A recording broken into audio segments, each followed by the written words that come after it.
ايش فيك؟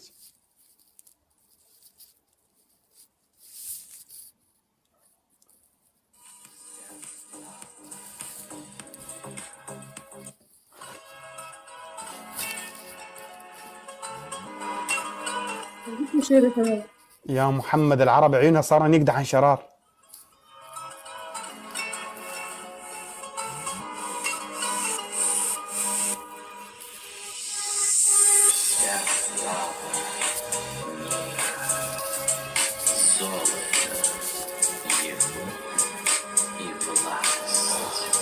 يا رائد انا مش زعلانة. انا مش زعلانة، انا ازعل اصلا عادي. ازعل على ايه بلاميرة؟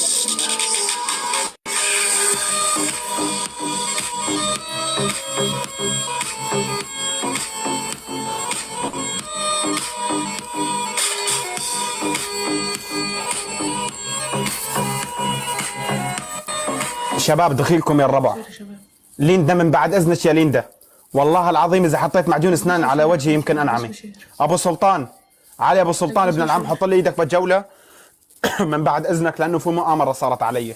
شباب الموجودين، جماعه التكبيس، الايدين على الشاشه. 1 2 3 4 5 6، بس هذا اللي بدي اياه منك.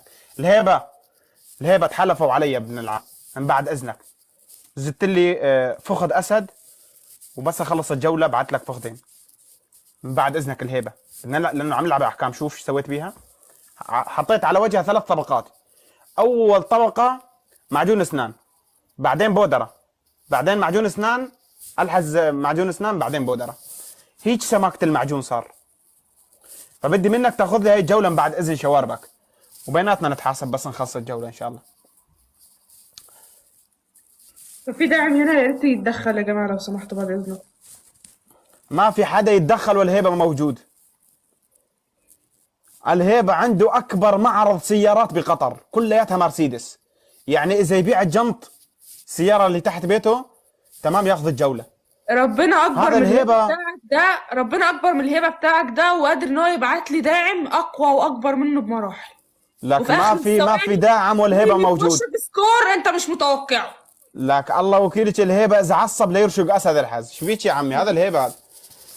هاي كل قطر تحلف براسه. تكبيس وشير يا شباب. الله كريم، الله اكبر من الكل، ربنا اكبر من الكل وقادر يبعت اي حاجه. والنعم بالله. قادر. ولكن الله سبحانه وتعالى يعرف وين يعطي رزقه. ماشي، مفيش مشكله. الله سبحانه وتعالى يعرف من يعطي رزقه، عرفتي؟ ارحب الهيبه. خال مرش، خال يعني اسمك لمع بالبرنامج. حاول تنزل انه نزل لك رشقه كبيره. ارحب كبرياء، ارحب الاخوه النظيفه. جاكم ما يهاب الموت، جاكم الضلع ما ينشلع، جت الاخوه النظيفه. حبيبي يا كبرياء، ما ودي والله اجور عليكم، بس للامانه البنت حلفت يمين، قالت اذا اخذت الجوله هاي راح تنفخني. هي قالت هيك. فانتوا يهون عليكم انه اني انتفخ؟ اذا يهون عليك يا غالي، يهون عليك يا غالي تنفخني وحده؟ جحفله. لا الجحفله مرفوضه قلنا. الضرب على شو اسمه هذا. لا بابا، الجحفله جولتين. ايوه الجحفله جولتين. طيب يبقى ما تقولش الجحفله مرفوضه بقى. خلي اللي عندك يضرب طناخه. مالكش دعوه باللي عندك، خليك في حالك.